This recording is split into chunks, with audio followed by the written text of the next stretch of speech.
కాకినాడ నగరపాలక సంస్థ నూతన కమిషనర్ గా జె వెంకట్రావు బాధ్యతలు స్వీకరించారు. ఈ సందర్భంగా నూతన కమిషనర్ జె వెంకట్రావు మీడియాతో మాట్లాడుతూ ప్రజలకు అవసరమైన మౌలిక సదుపాయాల కల్పనతో పాటు నాణ్యమైన సేవలు అందించడమే తన ప్రధాన లక్ష్యమని ఆయన చెప్పారు.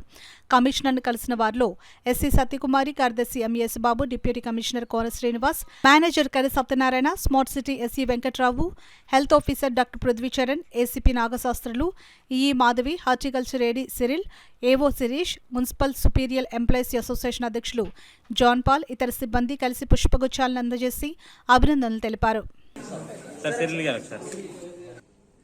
మీ అందరి సహకారంతో, ముఖ్యంగా మా సిబ్బంది, ఇక్కడ సీనియర్స్ అందరూ ఉన్నారు, వారందరి సలహా సూచనలతో ప్రజాప్రతినిధులందరినీ కూడా కలుపుకొని పోయి జిల్లా కలెక్టర్ గారి యొక్క ఆధ్వర్యంలో, వారి యొక్క నాయకత్వంలో తప్పనిసరిగా మంచి సేవల్ని అందించగలుగుతామని ఈ సందర్భంగా ఆశిస్తున్నాం.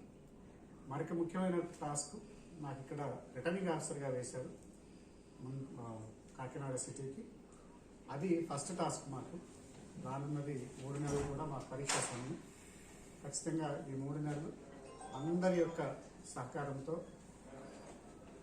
ఎలక్షన్స్ సజావుగా జరిపించడానికి మీ అందరి సహకారాన్ని ఈ సందర్భంగా అర్థిస్తూ ఖచ్చితంగా నిజాయితీగా, పారదర్శకంగా ఎలక్షన్లు జరిపించడానికి ప్రయత్నిస్తామని చెప్పి ఈ సందర్భంగా అందరికి కూడా హామీ ఇస్తుంది. నాణ్యమైనటువంటి సేవలు అది పలాదేగా ఉండదు. అందరికీ నాణ్యమైన ప్రజలకి ముఖ్యంగా వారి యొక్క బేసిక్ కమ్యూనిటీస్ ఇవ్వటం అనేది ఏ బాడీకైనా అది ముఖ్యమైనటువంటి ఉద్దేశం అయి ఉండాలి. తాగునీరు కానివ్వండి, సరైన రోడ్డు వసతి కానివ్వండి, మురుగునీటి వ్యవస్థ కానివ్వండి, వారందరికీ పవర్ కానివ్వండి, ఇవన్నీ పుర ప్రజలకు ఇవ్వటం అనేది ఏ బాడీ తాలూకైనా ప్రధానమైనటువంటి లక్ష్యం కావాలి. ఆ లక్ష్యం సాధనలోనే మేము ముందుకు ప్రయాణిస్తాం.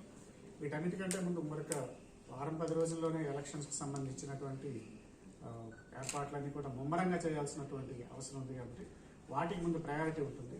మిగతావన్నీ దాని తర్వాత మిగతావి ఆ స్థానాన్ని ఆక్రమిస్తాయని ఈ సందర్భంగా